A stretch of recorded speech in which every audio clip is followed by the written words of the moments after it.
Lelang kali ini ada 9 unit mobil ya. Dari 9 itu hanya satu yang tidak laku ya. Kita akan menjadi bahan evaluasi kita. Untuk tas mungkin sekitar 80-an sekian ya. Untuk perhiasan mungkin 100 sekian juga. Tapi kita jual ada yang satuan, ada yang paket ya, tergantung. Kalau nilainya kecil kita gabungkan jadi satu paket.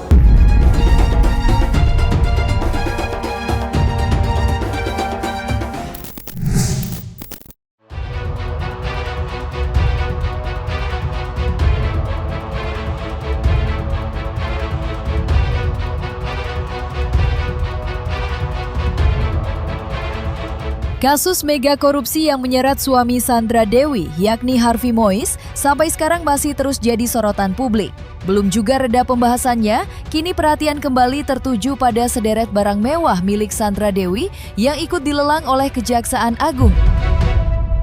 Lelang tersebut dilakukan sebagai bagian dari penanganan kasus korupsi Tata Niaga Komoditas Timah PT, Timah Tbk, yang disebut merugikan negara hingga 300 triliun rupiah.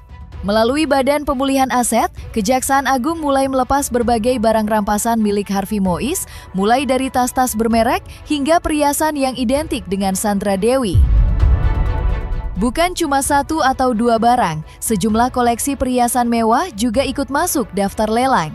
Salah satunya kalung emas 18 karat dengan berat 9,38 gram yang dibuka dengan harga 25 jutaan rupiah. Dan yang bikin publik makin tercengang, total perhiasan yang dilelang disebut mencapai ratusan keping. Lelang kali ini ada 9 unit mobil ya. Dari 9 itu hanya satu yang tidak laku ya. Kita akan menjadi bahan evaluasi kita. Selanjutnya yang 8 itu laku dengan harga pembelian cukup tinggi, semuanya naik, dan itu kita mendapat kenaikan harga sekitar 1.600.000.000 sekian lah. Nah ini menurut kami ini awal yang baik. Ya itu perhiasan kaitannya dengan kasus Timah ya. Besok jadwal untuk closing pelelangan. Artinya sampai saat ini proses biddingnya masih berjalan. Nah, closingnya besok ada beberapa lot perhiasan yang kita tutup. Nanti kita saksikan bersama, kan dalam rangka PPA Fair nanti kita bisa lihat di televisi proses tawar-menawarnya seperti pada hari ini. Dan saya yakin tingkat keterjualannya juga tinggi dengan harga yang juga cukup kompetitif. Wah, kalau jumlahnya cukup banyak ya saya nggak hafal satu persatu. Tapi di antaranya ada tas, ada perhiasan. Untuk mobil kemarin karena proses penghitungannya belum selesai, kemungkinan akan kita jadwalkan di jadwal pelelangan berikutnya di bulan berikutnya. Untuk tas mungkin sekitar 80-an sekian ya. Untuk perhiasan mungkin 100 sekian juga. Tapi kita jual ada yang satuan, ada yang paket ya, tergantung. Kalau nilainya kecil kita gabungkan jadi satu paket. Ini acara sampai tanggal 21 hari Kamis closing bidding terakhir. Selain ratusan perhiasan dan 84 tas mewah, sederet aset lain milik suami Sandra Dewi, Harvey Mois, juga ikut masuk dalam daftar lelang. Yang paling mencuri perhatian tentu saja deretan 9 unit mobil mewah dengan nilai fantastis. Kemewahan mobil itu pun sukses membuat banyak orang tercengang, terlebih nilainya ditaksir mencapai 18 hingga 25 miliar rupiah. Tak heran jika lelang aset ini terus menyita perhatian netizen, apalagi barang-barang yang sebelumnya identik dengan gaya hidup glamor pasangan ini, kini satu persatu mulai dilepas negara sebagai bagian dari proses hukum yang masih berjalan. Mobil cukup banyak, tapi khusus yang kan itu tersebar ya, ada di Bangka Belitung dan sebagainya. Yang ada di penguasaan BPA saat ini dan dipersiapkan untuk dijual ada sekitar 6 unit. Macam-macam tergantung barangnya, tapi yang jelas penilaian dilakukan oleh KPKNL dengan saya jamin integritasnya ya, dan berapapun nilai yang di price nyatanya juga mencapai harga pasar karena memang itu tidak terlepas dari perawatan barang sitaan rampasan itu sendiri. Kalau sudah dinyatakan dirampas untuk negara pasti kita lelang. Atau itu, tapi itu pilihan ya, di antaranya dijual lelang. Ada juga bisa dimanfaatkan oleh instansi lain, di PSP-kan, tapi itu biasanya prioritas kedua, prioritas ketiga. Utamanya kita jual lelang. Siapa sangka, momen lelang yang dilakukan Badan Pemulihan Aset Kejaksaan Agung justru membuat publik makin tercengang. Banyak warganet dibuat tak habis pikir melihat harga fantastis dari barang-barang sitaan milik Sandra Dewi dan Harvey Mois. Bukan cuma netizen biasa, kalangan selebriti pun ikut dibuat melongo. Penyanyi Sahlia bahkan terlihat kagum saat melihat koleksi tas mewah milik Sandra Dewi yang disita negara. Ini adalah kesukaan para ibu-ibu, ya kan? Aku sih senang banget sebetulnya ini tuh. Ini lucu banget nih ya. Lucu banget, ini kece banget, aku suka. Yang kita inginkan pokoknya semua warna mini Lindy ada di sini. Mini Lindy lagi. Aduh, seksi banget ya. Lalu juga ada lemon ya, warna kuning lemon.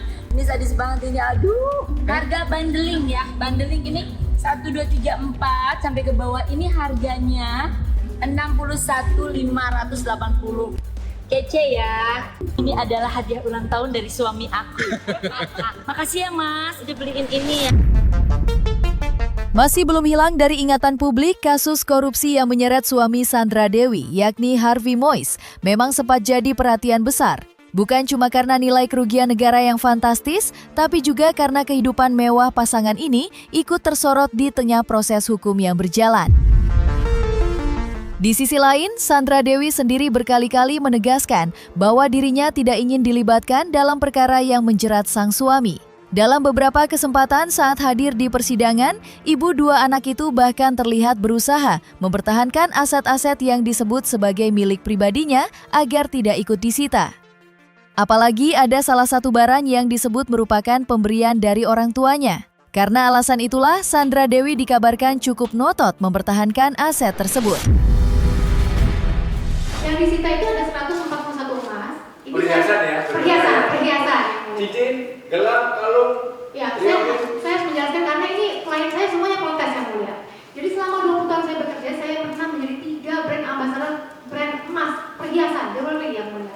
Yang mengendorse saya ada 37, 71 dari Sandra Dewi Gold, 37 dari Maha Jewelry, kemudian ada 10 dari Treasure Luxury yang tokonya ada di Asta, kemudian juga ada perhiasan yang diberikan oleh PT Unilever Indonesia, karena saya sebagai brand ambassador terlama mereka selama 8 tahun. Ada satu emas batangan kecil yang diberikan orang tua saya. Berapa beratnya? 50 apa 100? Saya lupa yang mulia. Ini adalah tradisi yang mulia. Ketika anak pertama saya lahir, orang tua saya memberikan emas. Ini adalah tradisi kami warga etnis Tionghoa. Ketika anak lahir, neneknya, kakeknya memberikan emas ini, dan itu yang disita oleh kejaksaan. Ada yang mulia cincin kawin dan cincin pertunangan. Masih ada sekarang? Masih, mau disita saya nggak kasih. Kenapa mantap? Karena itu cincin tunangan sama cincin kawin yang mulia. Sakral ya? Iya. Kalau saya ini punya pendapatan sendiri, tas-tas itu sudah 10 tahun saya mendapatkan endorsement dari lebih dari 23 toko tas-tas branded Indonesia yang mengendorse saya. Emas-emas juga saya dapatkan dari brand yang saya iklankan selama ini.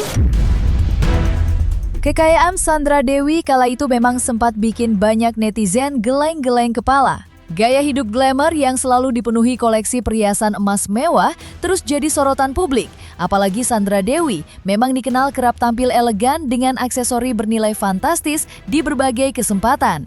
Tak sedikit yang kemudian menyadari kalau kecintaannya terhadap perhiasan ternyata bukan hal baru.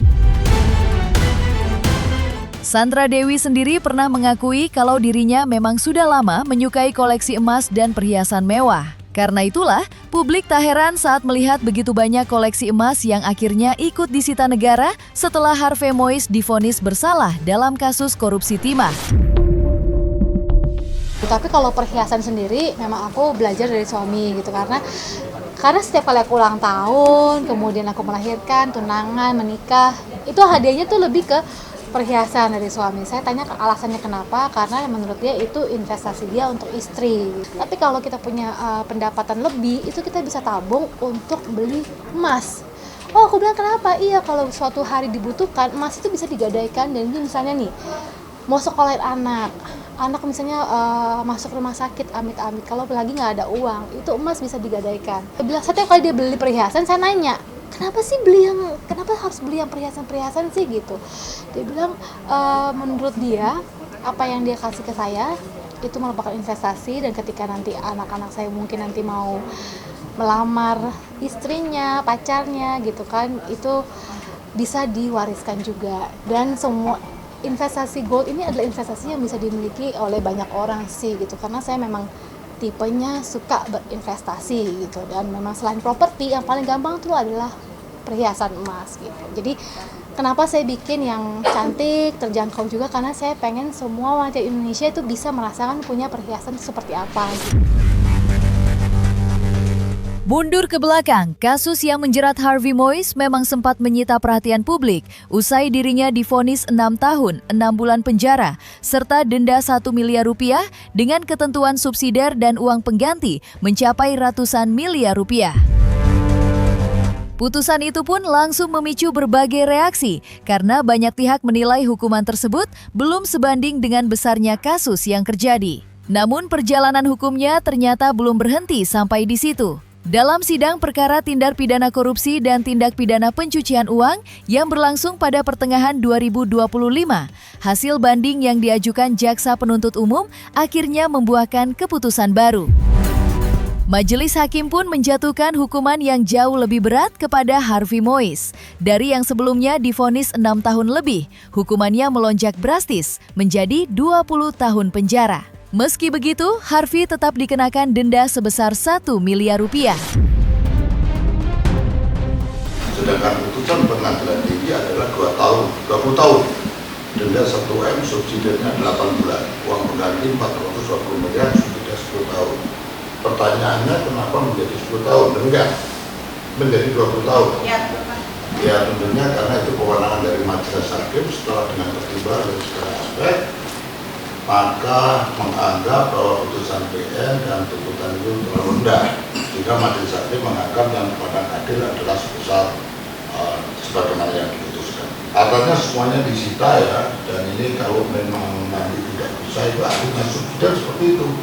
Jadi kalau dia tidak bisa membayar uang pengganti sebesar bagaimana ya ditentukan itu 420 miliar, maka adanya akan diambil status sebagai uang pengganti. Yaitu memang perma itu adalah sebagai salah satu pedoman ya. Dan tentunya menjatuhkan putusan tidak seterusnya berpedoman pada suatu perma. Jadi akan mempertimbangkan juridisnya, sosiologisnya, dan salah satunya adalah perma itu. Sehingga tidak semata-mata bahwa itulah satu-satunya pedoman, tidak. Dan itu memang majelis hakim pasti akan membedakan dari segala aspek. Ya, dan itu kewenangan dari majelis hakim. Vonis Harvey Moise yang sebelumnya hanya dijatuhi hukuman 6 tahun 6 bulan penjara memang sempat memicu gelombang reaksi keras dari berbagai pihak. Bukan cuma publik, perhatian bahkan datang langsung dari Presiden Republik Indonesia Prabowo Subianto. Kala itu Prabowo disebut menyoroti hukuman Harvey Moise yang dinilai terlalu ringan jika dibandingkan dengan besarnya kerugian negara dalam kasus tata niaga dan aktivitas tambang komoditas timah di wilayah Bangka Belitung. Banyak masyarakat juga merasa hukuman 6 tahun lebih belum cukup mencerminkan dampak besar dari kasus yang menyeret nama Harvey Moise. Karena itulah, saat hukuman Harvey akhirnya diperberat menjadi 20 tahun penjara, keputusan tersebut langsung dianggap sebagai titik baru dalam perjalanan panjang kasus mega korupsi timah yang sejak awal terus menyita perhatian publik. Seperti saya sampaikan tadi ya, namanya hakim dalam putus itu berpedoman pada suatu aturan hukum yang berlaku. Untuk pidana penjara di Indonesia itu ada 15 tahun ditambah sepertiga, maksimal pidana sementara 20 tahun. Ya, bisa seumur hidup dan bisa hukuman mati dengan pasal-pasal tertentu. Sehingga memang dalam hal putusan hakim saya sampaikan itu pertimbangan dari segala secara komprehensif. Jadi tidak hanya semata-mata dalam hal itu, maka satu putusan dengan putusan lain mungkin agak sedikit ada perbedaan karena memang itu filosofinya, sosiologinya memang agak berbeda. Jadi semua dipertimbangkan oleh hakim sehingga hakim menentukan seperti itu. Pasti kita pengen ekspresi mengedepankan estetika kan dokter sampaikan. jelas tadi mendengarkan.